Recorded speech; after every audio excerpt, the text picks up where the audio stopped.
Monsoon को पसंद तो हर कोई करता है, लेकिन मॉनसून में घर की देखरेख को लेकर टेंशन दो गुनी हो जाती है। आपकी इसी परेशानी का हल ढूंढने के लिए लेते हैं आर्किटेक्ट की राय, जो आपको ये बताएंगे कि मॉनसून में आप अपने घर को कैसे सुरक्षित रखें। मॉनसून ये सीजन तो सबको अच्छा लगता है, लेकिन ये अपने साथ हजार परेशानियां भी लेकर आता है। बारिश की वजह से दीवारें गीली हो जाती हैं, घरों में सीलन आने लगती है और कई बार तो घर में स्मेल भी आने लगती है।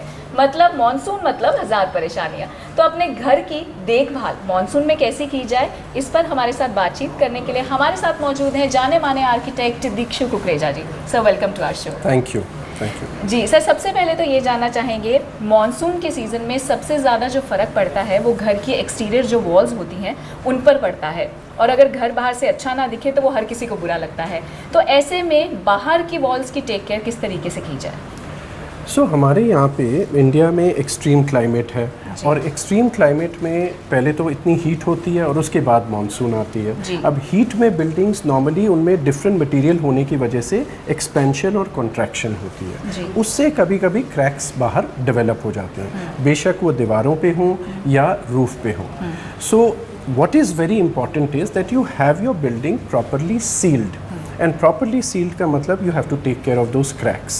So I think it's important that people pre-monsoon only do a kind of a checking of their building to see wherever any kind of cracks have appeared, या building disrepair में है या कहीं पे material damage हो चुका है, उसको अगर आप properly maintain कर लें, repair कर लें, तो you are able to seal the building well. और उससे आपको monsoon will be enjoyable, you won't have this problem कि वाटर पेनिट्रेशन इज हैपनिंग। जी बिल्कुल सर, क्योंकि बारिश के सीज़न में बाहर की वॉल्स पे जो फ़र्क पड़ता है उसकी वजह से जो घर का इंटीरियर होता है, कई बार उस पर भी घर में सीलन आ जाती है, पैचेस पड़ जाते हैं, फंगस हो जाती है, हज़ार परेशानियाँ होती हैं। तो ऐसे में मानसून के टाइम में घर में हमारा घर उस टाइम पर ड्राई और सेफ़ रहे, इसके लिए क्या किया जाए?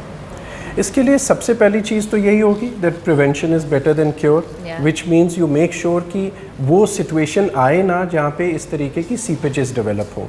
और सीपेजेस लाइक आई सेड, क्योंकि पानी बाहर से अंदर आ रहा है, so you have to control that water, you have to make sure कि जहाँ पे भी आपके इस तरीके के पोटेंशियल लीकेजेस हैं, क्रैक्स हैं, जॉइंट प्रॉब्लम्स हैं, उनको आप मेंटेन कर लीजिए। जी बिल्कुल। और कुछ इंटरेस्टिंग टिप्स आप हमारे व्यूअर्स को देना चाहेंगे जिसका उन्हें इन मॉनसून में ख्याल रखना चाहिए ताकि उनका घर एकदम सुरक्षित रहे?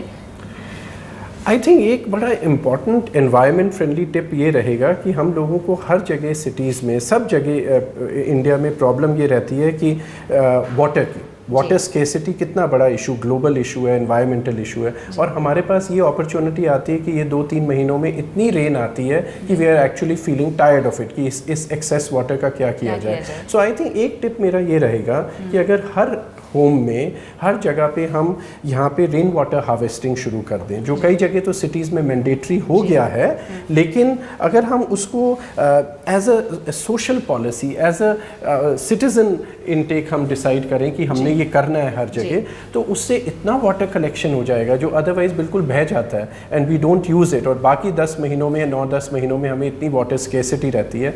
तो I think that could be a very big tip that each individual can do. Thank you so much. Thank you. तो देखा आपने, आप भी छोटी छोटी चीज़ों का ध्यान रखकर इस मॉनसून अपने घर को सेफ एंड ड्राई रख सकते हैं। कैमरा पर्सन अनिल के साथ दीपिका भूटानी, जी मीडिया।